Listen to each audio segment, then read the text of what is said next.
5, 6, 7, 8.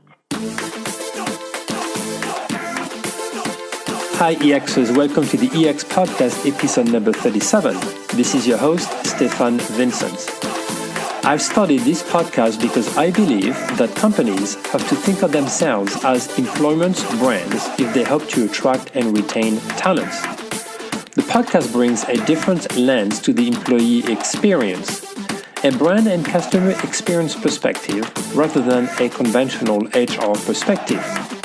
Our guests, all thought leaders and disruptors in the EX space in their own way, come to this show to debate, discuss, and share best practices on the key components that foster employee engagement and strengthen company culture, and also to spark the conversation on how to create positive employee experiences. One size doesn't fit all. What Airbnb or Google do around the employee experience may not be applicable in a smaller company. This is what this show is all about, sharing stories of companies of all sizes, not only to show that EX doesn't require a large budget or large team, but also that there isn't one recipe. Each company can find its own way through the EX journey. Today's guest is Dr. Tracy Weiland. Tracy is a researcher and speaker on the impact of technology on society, work, and careers. She's a former visiting scholar at Stanford University, and she's held leadership positions at Apple, HP, and Cisco Systems. She's also authored 12 books, and her newest book is Digital Disruption: The Future of Work, Skills, Leadership, Education, and Careers in a Digital World. Today, with Tracy, we will talk about what is digital disruption and how it impacts the way we work. As work and industries are disrupted, we need disruptive leaders. What's the connection between digital disruption and diversity? How employees need to act and think differently to keep up with this digital disruption. What are the new skills we need to think about? And how she sees education evolve to keep up with rapid and constant disruption. This episode is brought to you by Fusion Alliance. Fusion Alliance delivers holistic solutions fusing together data, digital, and technology to redefine customer experiences and move your ideas to execution. That's why businesses across multiple industries have relied on Fusion's expertise and partnership for over 25 years. I hope you enjoyed this conversation with Tracy. If you get a chance, please make sure to review the podcast on iTunes, Google Play, Stitcher, TuneIn, or YouTube. And last thing, if you want to send me feedback, suggestions for future topics or guests, you can reach me at svincent@exsummits.com or on Twitter at @EX_summit. All right, let's get to it.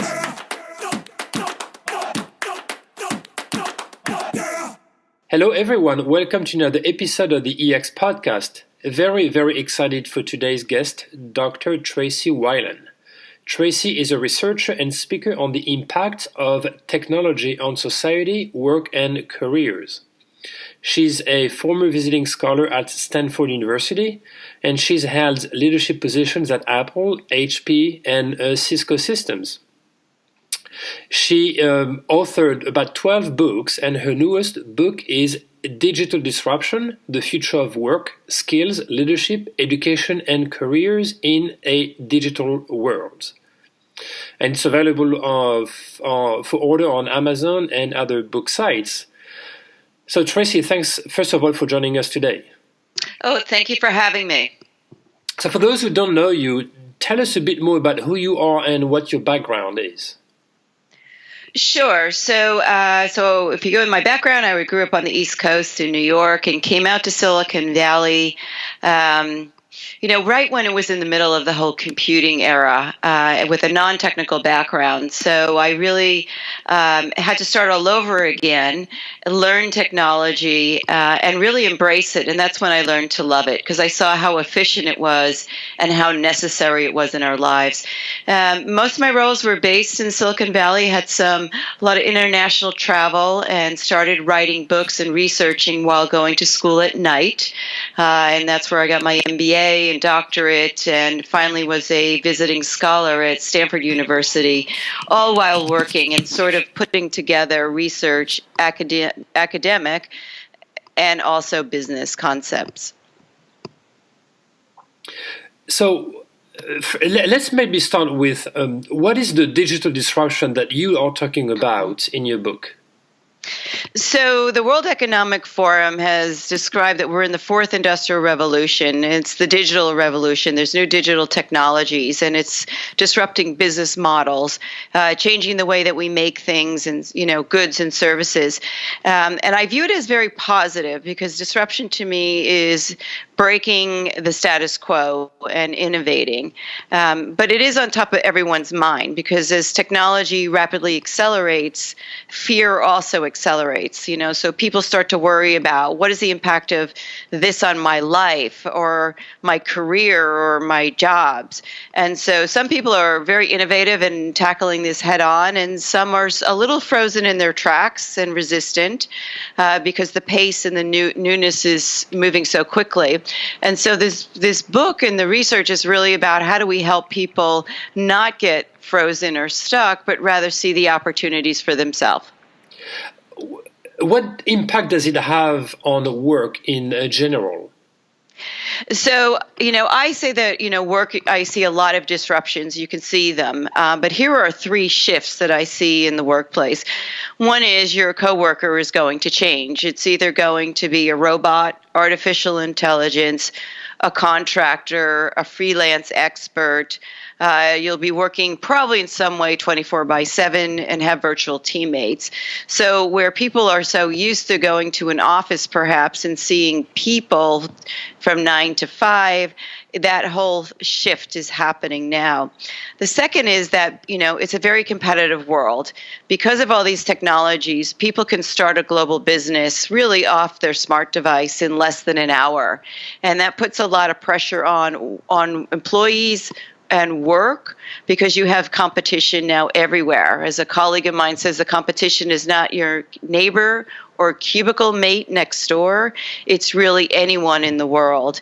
But I think the big one that I think people are seeing and feeling is that we're living longer, extreme longevity. Some researchers say adults today could live to about 115, given that, the genetic background and healthy living. But it's really medicine. It can replace body parts now and help us live longer and healthier lives. But that reality means that we're going to probably be working until we're 80 or so to afford retirement, which means we're going to outlive many of the firms that we work for. And so we'll have to rethink through careers and jobs, because we have to stay employed for so much longer. So we have to stay healthy enough, educated enough, and technical enough to be able to participate at work. On the individual level, when you think of why people may be reluctant to embrace digital evolution and transformation, I would see two main ideas behind it. First of all, I would guess older generation have maybe a bit of a challenge to adapt to newer digital technologies, because they're not native to the digital world. But also probably mostly a problem with how their mind is wired. Mindset, so I look at it as there's 5 generations in the workforce now. I talk to some companies like McDonald's and Walmart, and they say that's a reality for them. They have people as young as 14 and a half on these part-time permits and internships, to well over 100 or 103. And so I look at it as, how do we as a leadership really integrate the values and the benefits that each generation brings to the workforce? So where our youngest generation might be very comfortable with technologies and can adapt to them very quickly. Our older or more seasoned generations understand business models, process, and have experience. So my sense is, as a leader, you really have to look at really how wonderful it is to have so many generations in the workforce and figure out how we can bring the best to our teams. At the same time, it might be creating environments where if people would like to learn more about technology that is critical to their jobs, that we keep that, opportunity available for them. Some companies do that in reverse mentoring programs.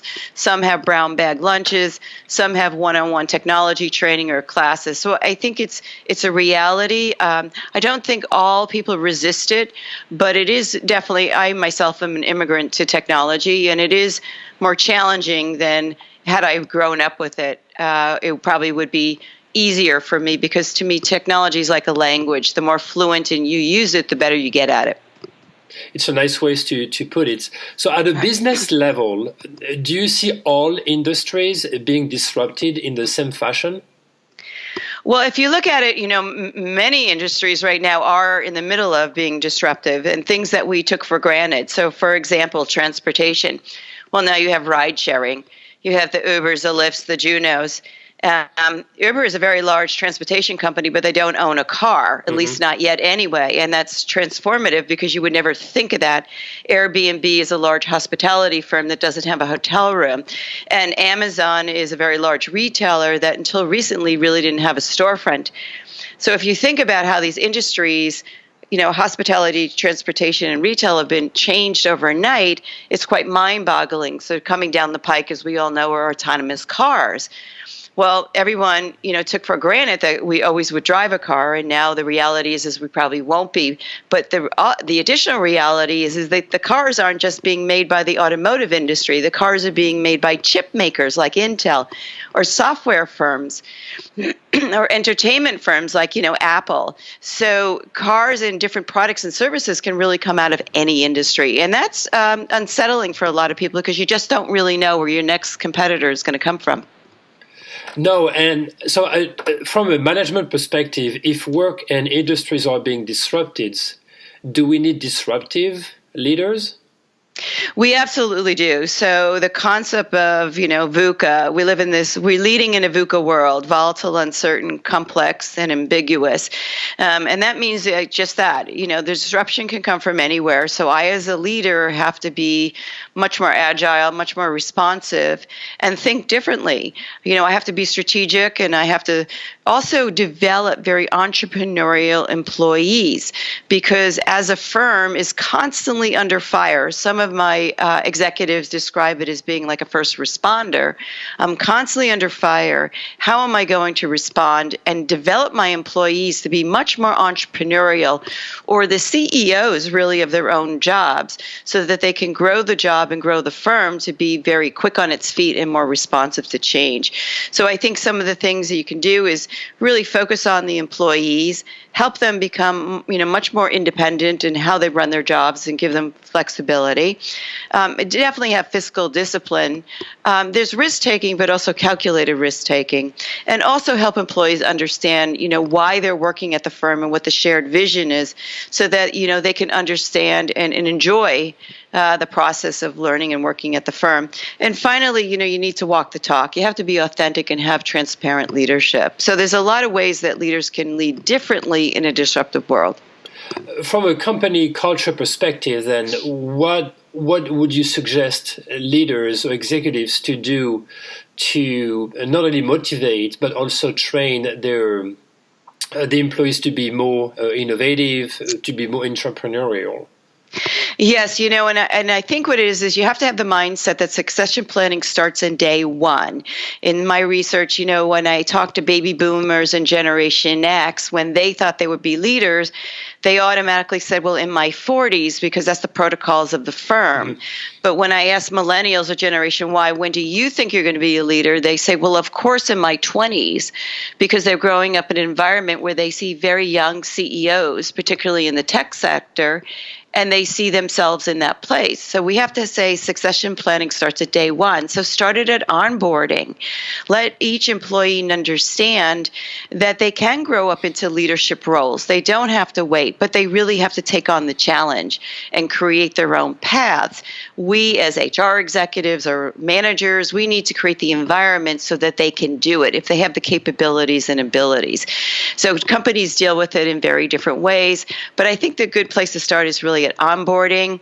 And then really, a lot of the people analytics coming down the pike may help us identify leaders in the making. There's so much out there that we could really utilize to really help us grow our leadership. Also, I'm a big fan of lateral moves by employees. Let them make lateral moves, cross-functional teams, give them stretch assignments, high visibility opportunities so that they can really grow while they're working at the firm. Do you see that the digital transformation is disrupting even the relationships between different generations in the workplace? Well, I do, but I view it again in a positive way. I think each generation brings something to the table. And since we work on teams, that's the value of having teams. So our youngest generation will bring out-of-the-box thinking and technology. Our Generation X will bring autonomy, focus, self-direction. And our baby boomers will bring, process, operation background and experience. And so I think as you look at these generations, how they can work together as a team, because that's really how we work today, not individually, but rather on teams, we can have some pretty potent team, capabilities if we blend them correctly. So let me ask you maybe a funny question, but do you see the future for all the generations still in the workplace when they can't necessarily catch up with the digital evolution, but they still want to have a meaningful impact, even maybe as a manager, and stay relevant? Sure. So my comment to that is, people get overwhelmed and they say, I'm not technical and I have to learn everything. But at the end of the day, there's over 8 billion smart devices connected to the internet in the world. And if I look in the U.S., actually the ratio globally is 1-to-1 now, smart devices to people.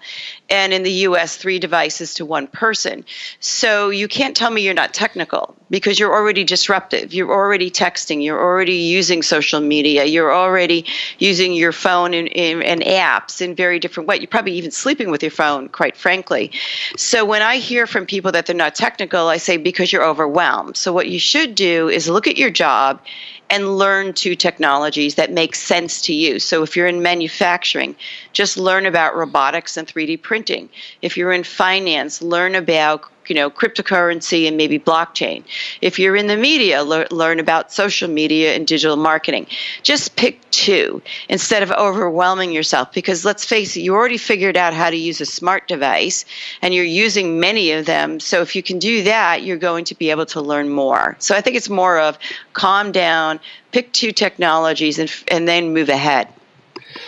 So do you see this digital evolution as eliminating jobs or just as forcing people to move into different jobs with different responsibilities? So I see technology as replacing, displacing, and creating jobs. And what I mean by that is that every job has a rote component to it that could be automated either by software or hardware. And every job has the risk of that, from, doctors to lawyers to pilots to nurses, or teachers. And so you have to figure out what's the human value that I bring to the table and how can I partner with technology, whether it's artificial intelligence, robotics, what have you, to be my teammate so I can offload some of that more road. If you think about it in the context of a manager, you're always offloading tasks that you don't want to do to subordinates. Well, today we can offload those tasks now to automation so that our subordinates can really take on bigger and better things. So I think it's just your perspective of how you look at technology. And there's always a debate between, whether or not humans are going to keep up with the pace of how artificial intelligence evolves, and maybe they will just replace other jobs. But I really believe that there are some, as you said, some very basic roles and responsibilities that can be automated. They can be managed by artificial intelligence. But then the more complex problems are, the more I believe we will need humans to help solve them. Exactly. I mean, I think people look at it as technology is accelerating really, really fast, and then we as humanity are stuck in the Flintstone age, and that we don't progress at the same rate. But we know that because it's humans who are, really tackling these bigger problems and creating these technologies. So, my feeling is, and plus, let's face it, artificial intelligence doesn't have a conscience. You need strategic thinking in order to maneuver the technology, and maybe it can learn. But I look at it as, you want to have artificial intelligence help you solve the bigger problems of life, like cancer, or big problems that require a lot of data crunching that a human can't really do, or customized prescriptions for doctors because they can't remember everything and keep up with it. So there's so much benefit to it. So, I sort of say, people are not living in the past. People progress too. It's not drastically different from what happened during the industrial age, when machines replaced people working in the fields, people working in manufacturing or plants. It's the same process. It's digital. It's not hardware, but the process is the same. You automate some of the processes, and people just have to evolve into different roles. Exactly. It's just like every revolution has a shift in technology, and then society is adjusting, or has to adjust, reskill, replan, learn, and then humanity moves on. I'm confident that humanity will continue to move on. Hopefully we will. You say in your book that women are disruptive leaders. What do you mean by that? I do. I have a comment, in the U.S. I say that, women are corporate America's killer app. But, if you talk to a successful woman, she will tell you, a successful businesswoman, that she has been groomed to lead in a disruptive world, because she has been groomed to have many roles and to be able to multitask and work under pressure and be resilient. In my research, I've seen that, women have all of the modern day skills, characteristics, and attributes required for modern day leadership. They're highly educated, and they're, have some unique things that they can bring to the workforce. Collaboration, trust, seeing the big picture, being able to lead teams in employee engagement. So I do see that, women are disruptive leaders, and I think the pipeline is here, and women are raising their hand with much more confidence today and saying, yes, I want that role. I'm suited for that role. And do you see that there's even more of a drive within women to not only to see that more and more women are taking on higher responsibilities, even large corporations, but also that's maybe because it's been so difficult for them, there's an extra motivation for them to get to that level? Well, I think there's a lot more opportunities today for women. One is the corporate America is doing a lot of investment today in diversity, and seeing that they can't be competitive if they don't have the collective inputs of, gender, generations, color, race, age, different ages in a diverse workforce. But number two is women now, it's much easier today to start a business. As I said before, anyone can really start a business in an hour or less off a smart device. If you think about Etsy and eBay, anyone can open up a storefront. So many more women today are opening up businesses because it's not as capital intensive. A lot of people can do it. There's a lot of crowdsourcing and funding opportunities, but women are starting their own firms, and I think that's a positive because women will bring in a new pipeline into their firms, and they'll do it differently. So I view it as not only in the firm aspect of corporation, but also women are making increasing strides as entrepreneurs as well, and I think that's a good thing. What's the connection between digital disruption and diversity that you just mentioned? So one is, I think companies have been very comfortable in going out to the external environments and collecting data from global customers, crowdsourcing innovative ideas. What's the next brand of ice cream I should make or flavor, or take a survey, right? I think we're all surveyed to death, because we want to improve our customer service, so we want to know your preferences.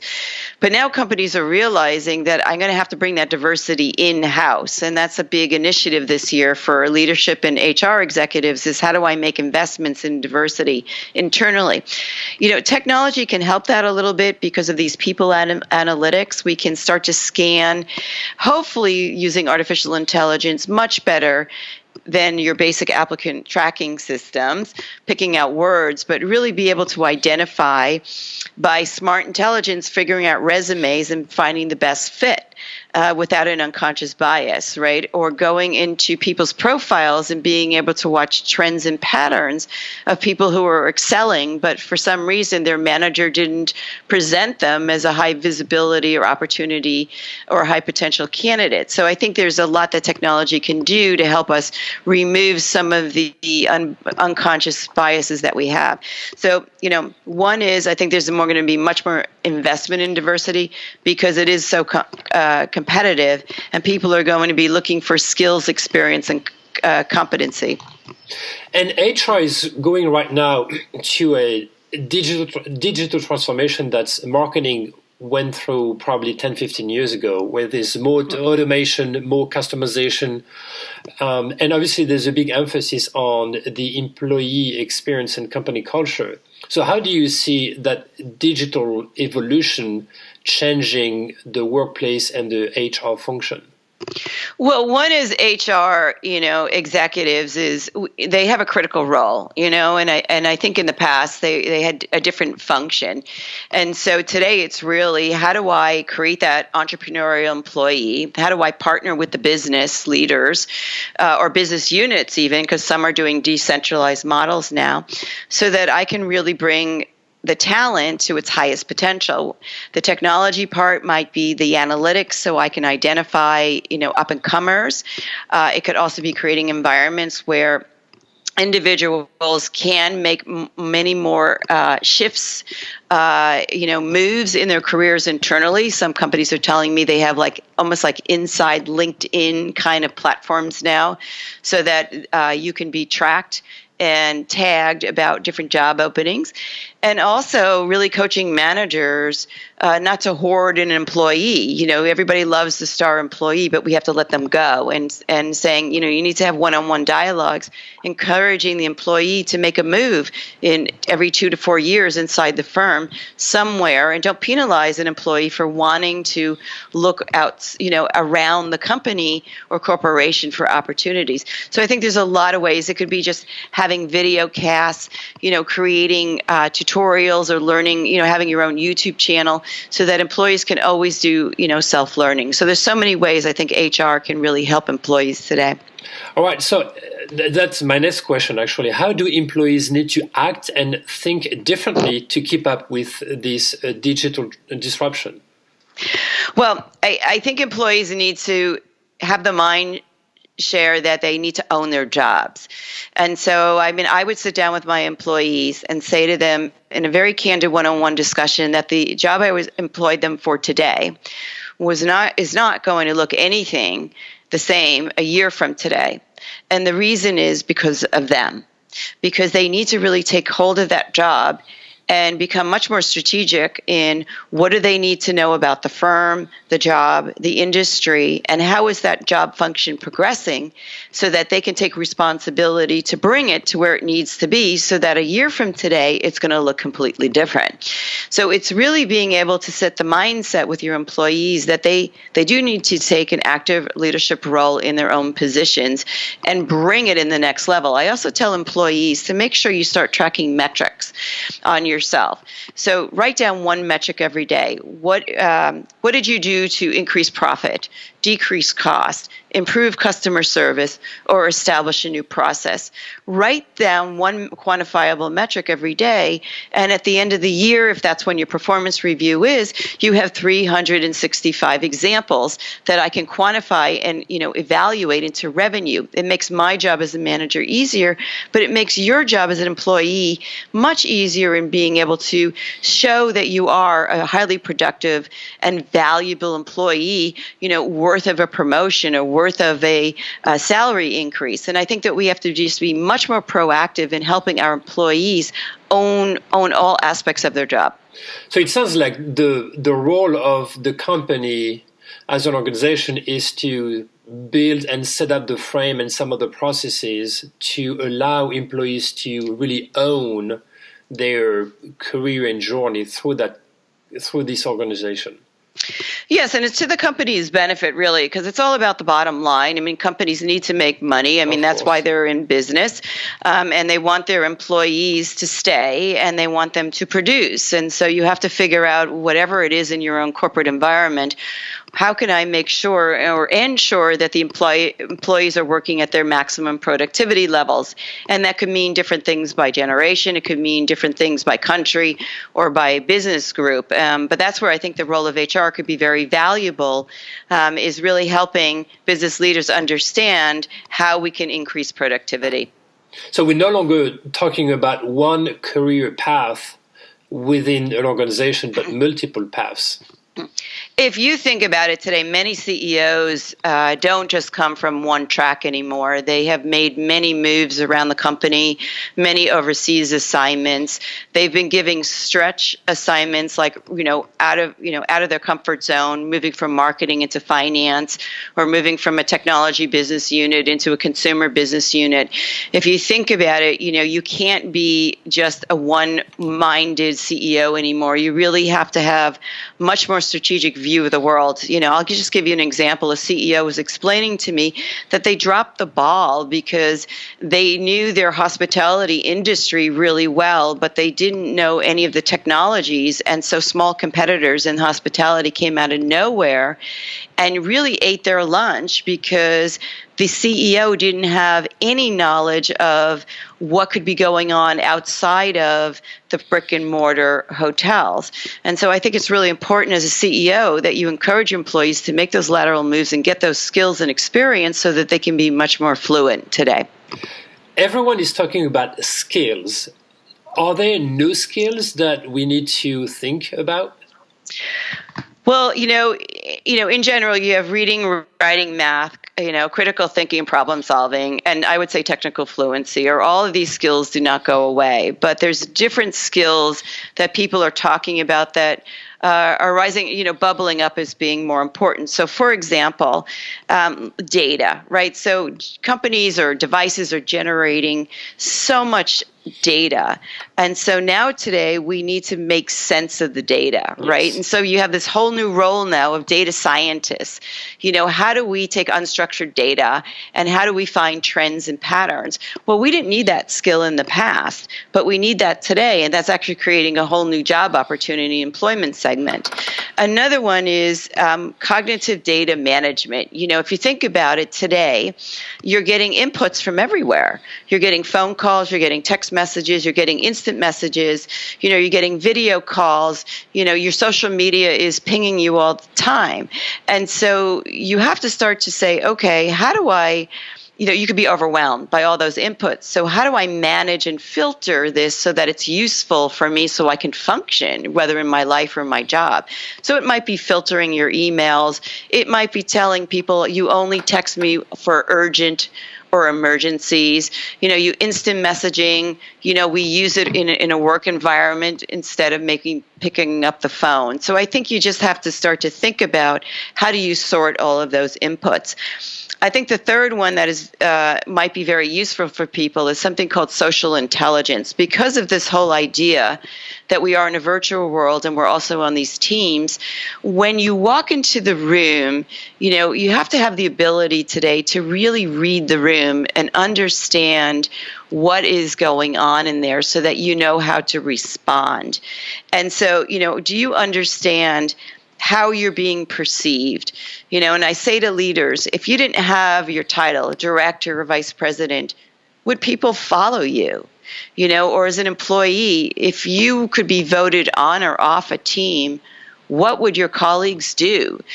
Are you aware of how you're being perceived, and do you understand how to present yourself in a way so that people really are comfortable with you? So those are just three that I would think about might be useful for today. Just to continue on this topic, when we think of education, traditional education models are based on the past, or at least the present maybe, but certainly not on the future. How do you see education evolve to keep up with rapid and constant disruption? So I am an educator, a higher education, professor, and I feel that we have the responsibility to deliver students to the world where they can actually think, be relevant, and work and participate in a positive way. And so for me as an educator, that means I need to constantly create a pipeline of students that can participate in the new world. So it is a very digital world. So I have to look at ways that I can prepare them for the jobs of the world or to create the next generation firms. So I might need to think about making more employer partnerships, because I may not understand the technology, but I still have an obligation to make sure that my students are employable. So through employer internships, apprenticeships, job shadowing, connecting for summer jobs. I see much more interaction now actually from companies. Out by me in Silicon Valley, Oracle has brought in a public high school onto their campus because they said the reality in Silicon Valley is these students are going to probably be working, with technology jobs. So, learning things like, design thinking, some of the newer ways that companies work. Toyota was telling me that in Texas, they donate robotics to high schools because the reality is people get employment in their local area, and they're one of the largest employers there. So they want students to start playing with the technology, get used to it, get stimulated by it and excited by it, and start to see where their jobs and careers could go. So I think, for us as educators, even if we don't understand the current world, there's so much that we can do to really introduce our students and connect them to the opportunities. Do you see that maybe traditional higher education would go away instead of going for 4 years to college to get a master's degree? People may just go for a year or two, learn specific skills, go to work for a few years, go back to college to learn new skills, go back to work, etc., etc.? Yeah, and I would say that is very much been my personal experience. I did the traditional 4-year liberal arts because that was my generation and the requirement. And then I went to work, and then I realized when I came out to Silicon Valley that I was not competitive anymore. And so I took the MBA with a technology emphasis and international emphasis because technology, firms were so international at night and on weekends. And then I realized even with the MBA, I still wasn't competitive. And so I pursued the doctorate in business management and international studies.